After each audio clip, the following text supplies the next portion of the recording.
বুকের জমানো ব্যথা মুখ দেখে যায় না বোঝা, কতটা কষ্টে থাকা রয়েছে পাথর চাপা। হৃদয়ে আছে গাথা লুকিয়ে থাকা ভালোবাসা, কখনো হয় না বলা আশাগুলো হয় দুরাশা। পৃথিবীতে স্বার্থ ছাড়া কেউ কাউকে ভালোবাসে না, ভালোবাসার মানে বোঝা অনেকের সম্ভবই না। সুখের আশা করা শুধু নয় কল্পনা, দুঃখে যার জীবন গড়া তারও সুখ চাওয়াটা ভুল না। কবির লেখা গান কবিতা, জীবন মানে যন্ত্রণা, খুবই কঠিন বাস্তবতা, মিছে মায়া মিছে মমতা। কারো কারো মন মানসিকতা, প্রেম প্রেম খেলা করা, যার মাথা নেই নেই বেদনা, কংস নদীর ভাঙা গড়া। মানুষের মনের বাসনা সকলের একরকম না, কারো বেলায় সাধনা কারো বেলায় ছলনা। মানুষকে যায় না চেনা, মানুষের মুখে বলে এক কথা, কাজ করে অন্যটা। খুবই কঠিন দুনিয়াটা।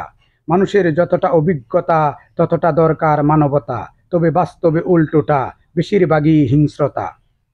মানুষের চোখের চাওয়া হয়তো বোঝা যায় কিছুটা, মানুষের মনের চাওয়া কখনো বোঝা যায় না। মানুষের মন ও মুখের কথা যদিও একরকম হয় না, তবু মন মুখ এই দুটো আলাদা করাও যায় না।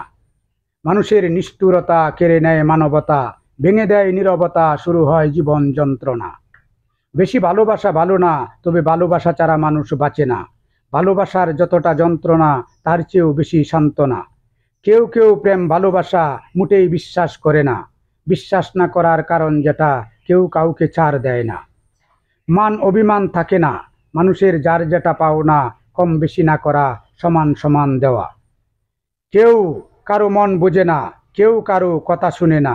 দুনিয়াটা একটা চিড়িয়াখানা, শিয়াল ও বাঘের খেলা। গাছপালা তরুলতা, প্রকৃতির অপরূপ লীলা। কখনো বেইমানি করে না প্রকৃতি, প্রকৃত ভালোবাসা। সময়ের পথ চলা কখনো শেষ হয় না, অপেক্ষার দিন গোনা, শেষ হলেও শেষ হয় না। কারো জীবনে কাটা হয়ে গাতা কেউ কখনো চায় না, কারো জীবনের দুঃখ বেদনা কেউ দিতে নিতে পারে না। প্রেম ভালোবাসার পবিত্রতা যারা বজায় রাখতে পারে না, তাদের সাথে কেউ কখনো ভালোবাসা করে না। প্রেমের অপর নাম বেদনা, সব ক্ষেত্রে হয় না। প্রেম শুধু কাঁদায় না, প্রেম হয় সুখের ঠিকানা। ভিউয়ার্স, আমি অনেক সময় কিছু কিছু ছন্দ মিলিয়ে আমার লেখা পাঠ করি, কিছু গজল, কিছু কবিতা, কিছু অন্যান্য কন্টেন্ট তৈরি করে আপনাদের মাধ্যমে আমি প্রকাশ করি। আশা করি আপনাদের ভালো লাগে।